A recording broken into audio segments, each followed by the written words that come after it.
This week 50, living in the presence of God. Truth is one and eternal. Realize oneness with it in your deathless self within. The following commentary is based on the teachings of Paramhansa Yogananda. In the Gospel of St. Matthew, chapter 25, we read of a king, capitalized for the reference is to God, who welcomes certain devotees to the divine consciousness, saying, I was a-hungered, and ye gave me meat. I was thirsty, and ye gave me drink. I was a stranger, and ye took me in. Naked, and ye clothed me. I was sick, and ye visited me. I was in prison, and ye came unto me. The elect asked him when it was they had served him in these ways, and the king answered, Verily I say unto you, inasmuch as ye have done it unto one of the least of these my brethren, ye have done it unto me. To see God as residing in every human being, as indeed he does, is to open oneself to limitless opportunities for serving him. Paramhansa Yogananda, in Autobiography of a Yogi, described a saint who lived in this consciousness as the greatest man of humility I ever knew. He described a seemingly chance encounter with this saint. Another day found me walking alone near the Hobrak railroad station. I stood for a moment by a temple, silently criticizing a small group of men with drum and cymbals who were violently reciting a chant. How undevotionally they use the Lord's divine name in mechanical repetition, I reflected. My gaze was astonished by the rapid approach of Master Mahashaya. Sir, how come you here? The saint, ignoring my question, answered my thought. Isn't it true, little sir, that the beloved's name sounds sweet from all lips, ignorant and wise? He passed his arm around me affectionately. I found myself carried on his magic carpet to the merciful presence. If you would see God, watch for him everywhere. If you would hear his voice, listen for it in all sounds and also in their supporting silences. If you would know God, seek his wisdom behind merely human knowledge. The Bhagavad Gita in the 6th chapter states, One he beholds my presence everywhere, and all things dwelling equally in me, he never loses loving sight of me, nor I of him, through all eternity. Thus, through Holy Scripture, God has spoken to mankind.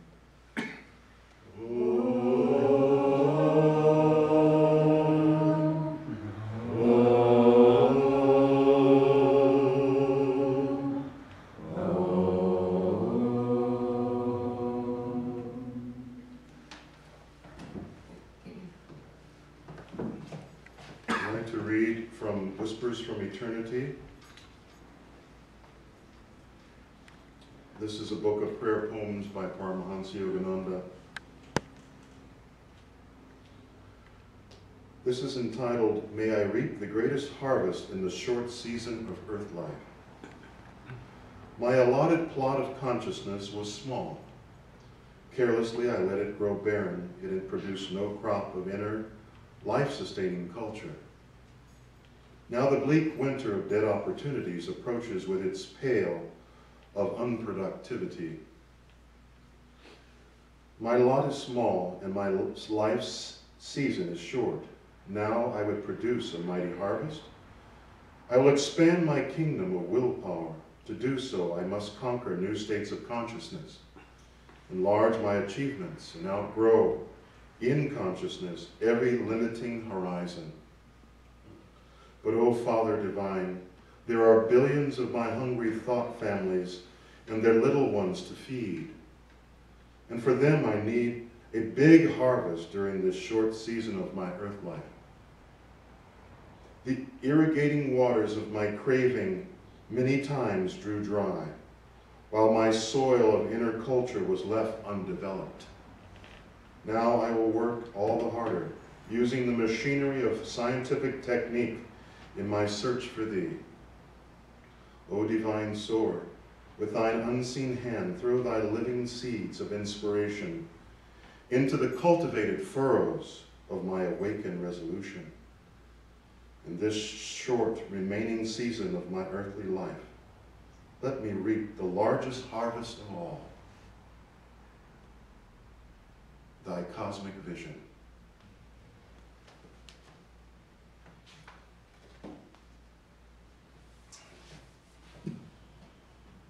It's a joy for me to be here with you today and to be a part of this satsang as a preparation for the Christmas in a couple of weeks.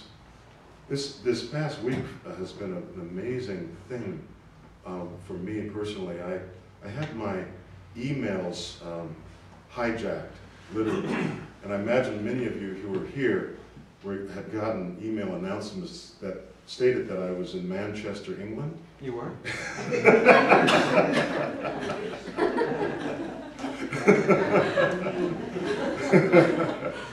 It was all a lie, and it didn't come from me. And it was a very special week because this was the week of my birthday, and I'm entering my 60th year on this planet this time around. And I got so many loving responses from people all over the world saying, "Are you stranded in Manchester, England?" I even got a call from Lakshman, Swami Kriyananda's secretary. And Swami wanted to know, call him, find out if he's trapped in Manchester, England. I said, Lakshman, I'm not. These people hijacked my email and are sending out announcements about I need help in Manchester, England.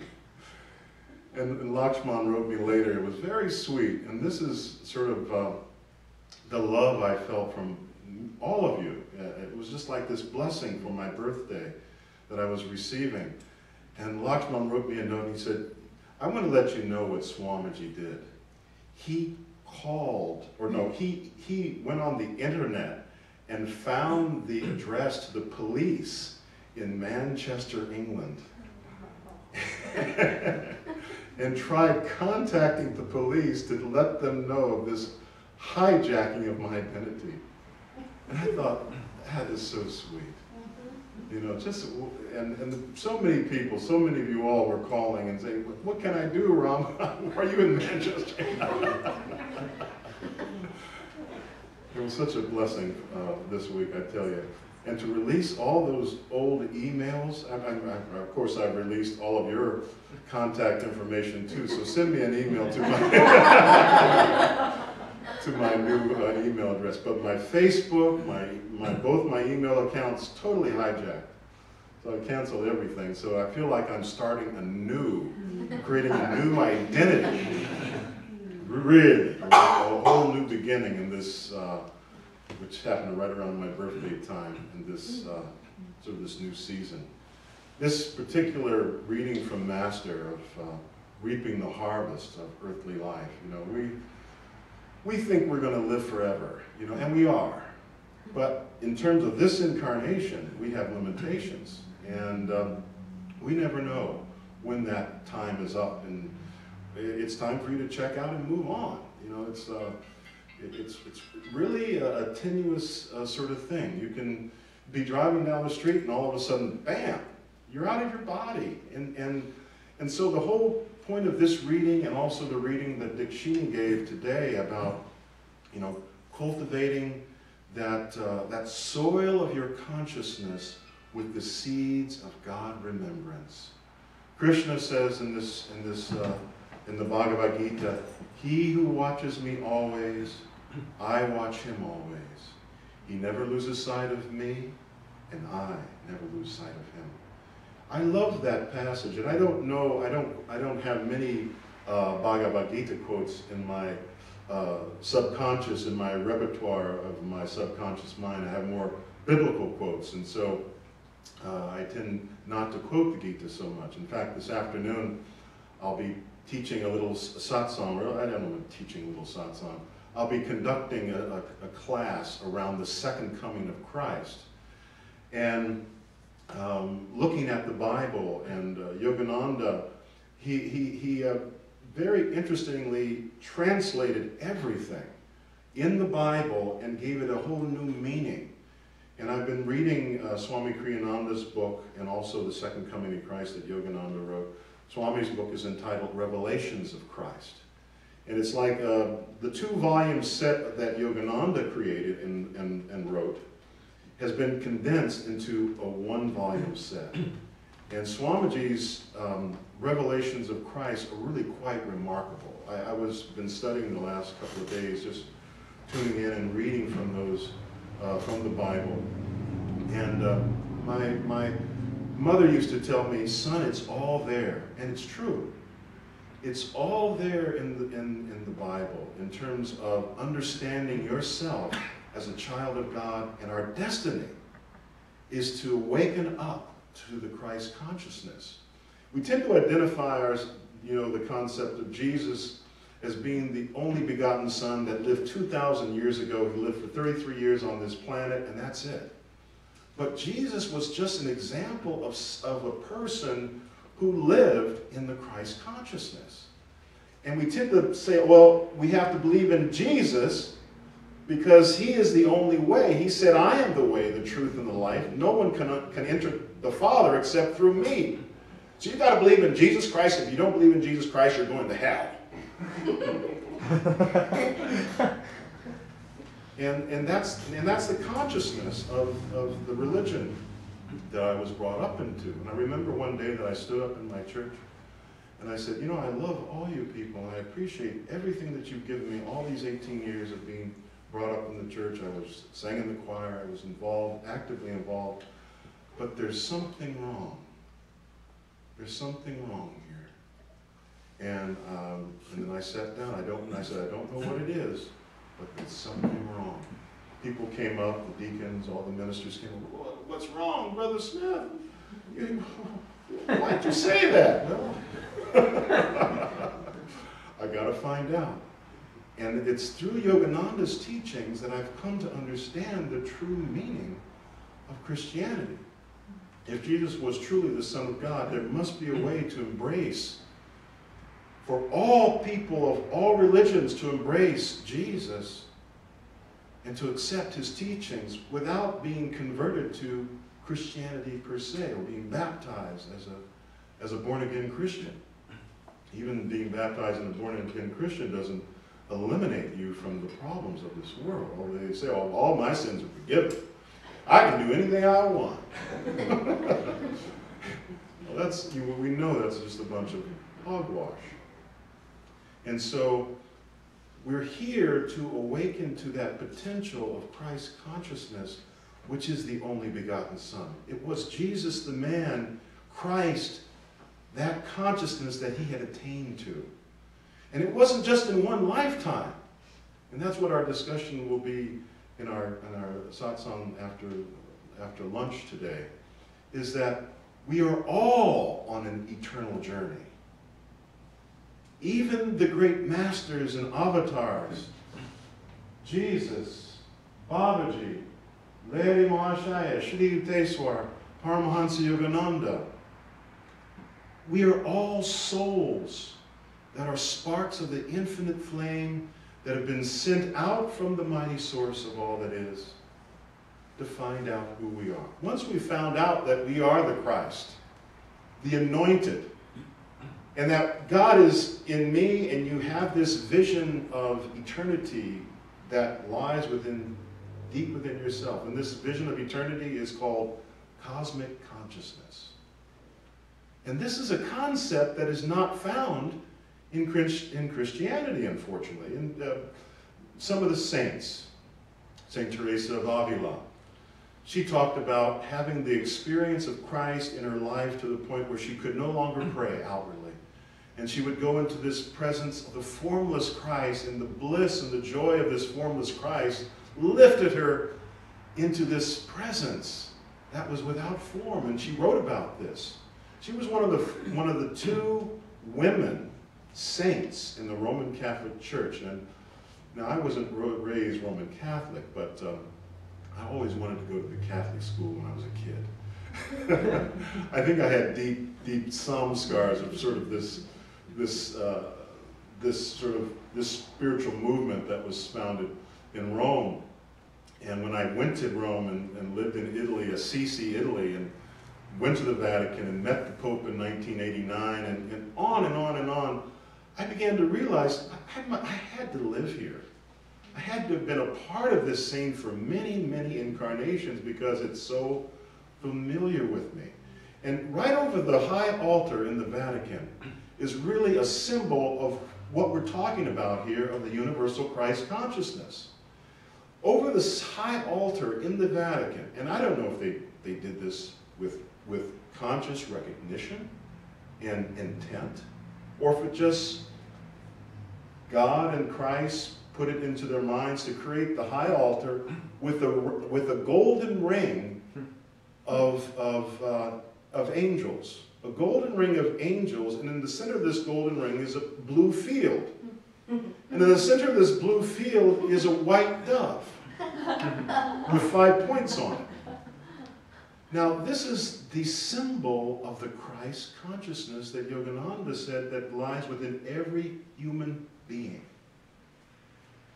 So when we talk about bringing an understanding of Christianity to all religions, this is the point of reference, of unification, of commonality. And what we need to do is come to the realization is, how do we attain to see this golden ring, the blue field, and the 5-pointed dove or the white star that lies within every individual? How can we attain that? And this is what Yogananda came to bring. And Yogananda, he said, I will come again and again and again, consciously coming back as an instrument of the divine to teach this, to help you, my fellow human beings, to wake up to your potential in the Christ consciousness. This is such a marvelous, I mean, when you talk about the Gospels, I like the Italian name for the Gospels, l'Evangeli. L'Evangeli. It's almost like the angels, you know, the good news. This is the good news, folks. You don't have to suffer anymore. This is the good news that Buddha brought centuries before Christ. This is the good news that Krishna brought centuries before Christ. This is the good news that Christ brought that has been hidden through the dogma that has been created by the church that was founded in his name. Yogananda said, Jesus was crucified once, but his teachings have been crucified 1,000 times.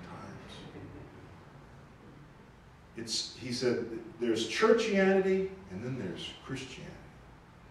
And true Christianity is the understanding that this Christ consciousness is something that is for everyone. And you don't have to convert from your religion. Say if you're a Buddhist or a Muslim or a Hindu or a Christian, you don't have to convert from your religion, but incorporate the techniques that will bring you that longing and the realization of the Christ within you. This is the Christmas celebration. This is the good news. You know, how many people do we have here today? This is the good news that we need to incorporate in our life, that we need to not just go out and, you know, preach on a street corner, but to radiate in every fiber of our being a magnetism, so that we're in the grocery store line, and as we, you know, are being checked out. Checking out.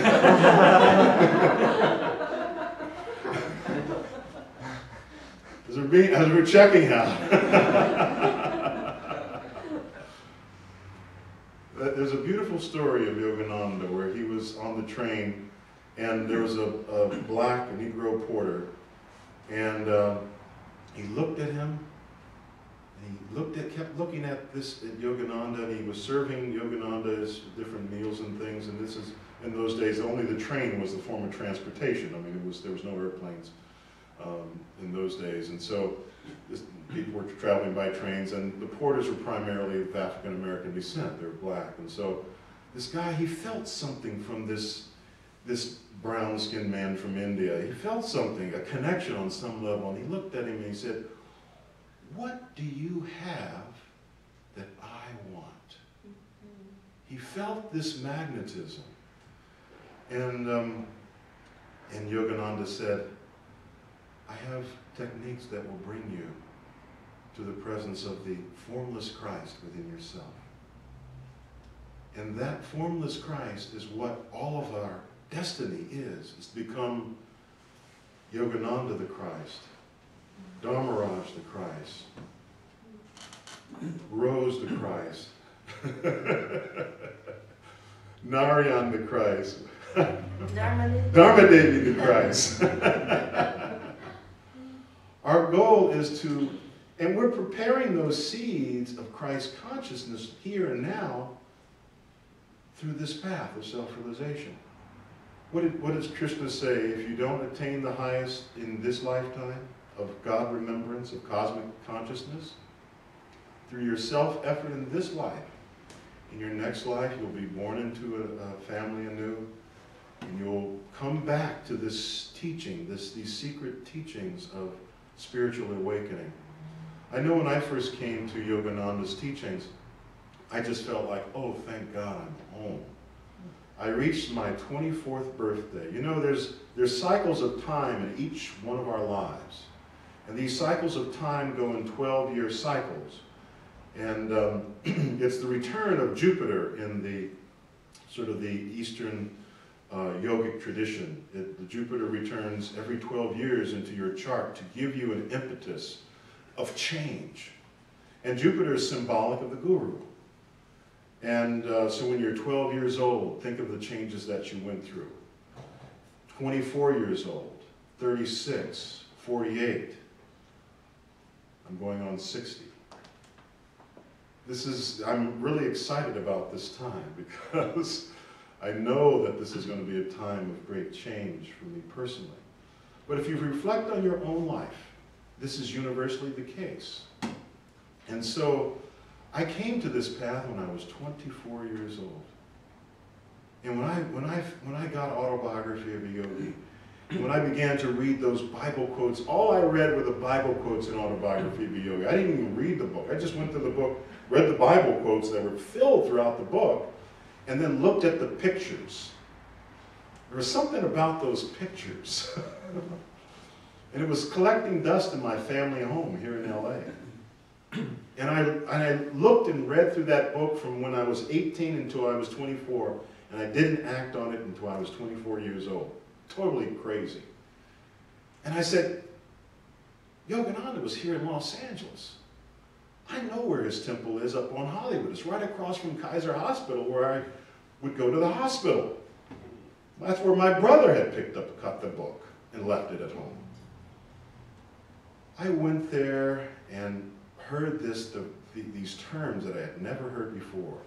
Bhagavad Gita, Guru, avatars, awakened master, Christ consciousness, karma, reincarnation. Man, I mean, this just opened up this whole new horizon to me. I started delving into the teachings that first year, 1977, January 1977, I started taking the SRF lessons. I don't know how many years ago that was.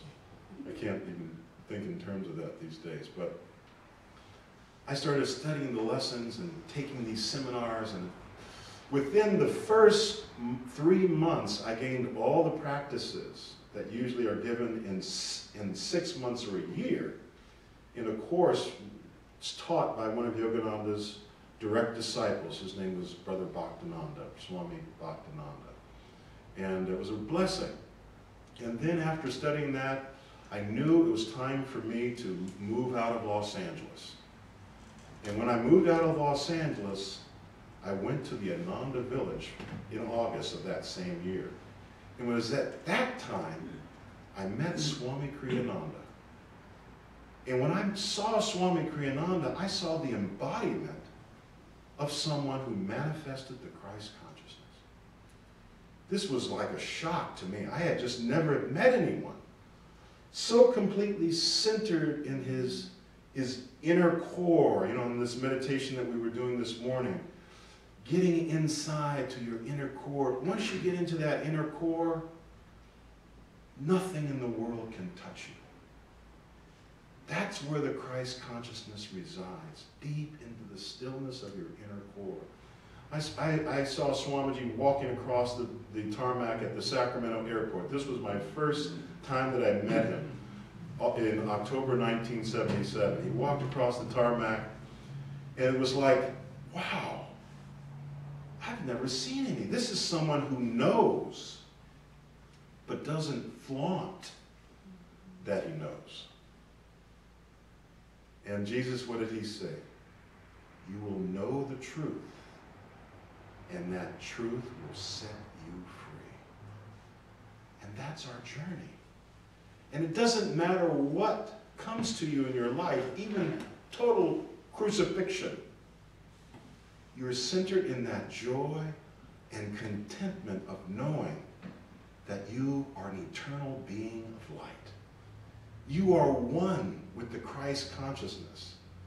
And nothing in this world can destroy you or hurt you or kill you.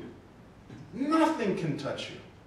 And that consciousness, once you have it, you're untouched by all the vicissitudes in life, all the changes, the ups and downs, the duality of light and dark, pleasure and pain. Nothing can touch you. And that's the goal, folks. And you come again and again with the consciousness of God is within you. And so you're free. Recently, my niece had a child. And this was her first child at the age of 40. And my mother passed away a year ago, September. And I had this epiphany that when I heard that my niece was pregnant in February, my dad told me this, I immediately responded, Mama's coming back. And, you know, he said, what do you mean by that? I said, Mama's coming back. And so she had a connection with my niece. She's coming back. When this child was born, just a couple of months ago, I walked into the room, 2-day-old baby. Don't touch the kite. Don't touch the baby.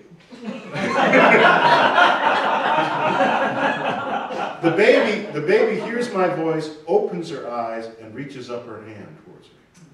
I look into her eyes. It's my mom from this life, who's now reborn as a little baby.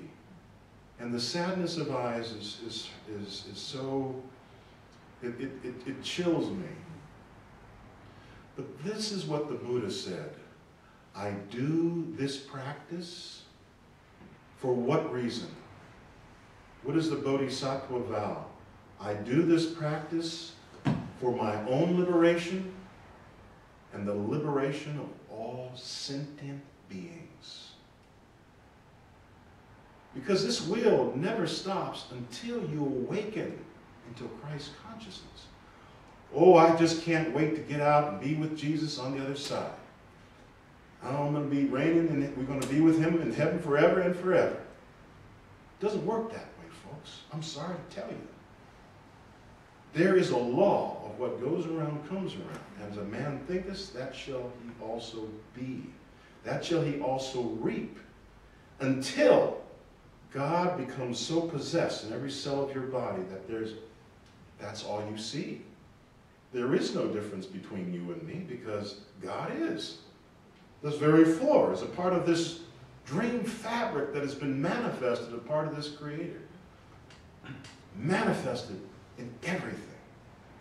This is what cosmic consciousness is. This is what Christ consciousness is. And hopefully, during this holiday season, we'll have an opportunity to give it another try, another go, another attempt to cultivate the willpower. You know, I can do this. The difference between me and Gautama Siddhartha, the difference between me and Siddhartha, there is no difference. He was a prince, and he decided, I'm going to commit myself to finding the truth behind the facade of this world. The difference between you and Jesus, there is no difference. Jesus took lifetimes, and that's what we're going to discuss, some of the lifetimes of Jesus that are found in the Bible this afternoon, that are mind-blowing. The lifetimes of Yogananda, to make a Yogananda, it took lifetimes. And that's why we're cultivating the effort today. Sri Yukteswar, in the autobiography of Yogi, Yogananda was asked, what is the most important quote from your book? In this, he said, what my guru said, all things in the future will improve when you make the spiritual effort today. And he preceded that quote by, the past of every human being is full with many shames and difficulties, failures, disappointments. But when you make the spiritual effort today, everything in the future will improve. God bless you all. Then 3 wise men came from afar, guided by the heavenly star. Christ, the light of God, had descended, that receiving him all might be saved. Thus the promise of God was maintained. Thus all true souls were called to the light, that their darkness be lifted, that their hearts be made whole. When Mary's babe smiled, he conveyed truth and grace, that their darkness be lifted, that their hearts be made whole. When Mary's babe smiled, he conveyed truth and grace. Then 3 wise men came from afar, guided by a heavenly star. Then 3 wise men came from afar, guided by a heavenly star. Christ, the light of God, had descended. Christ, the light of God, had come. That receiving him, that receiving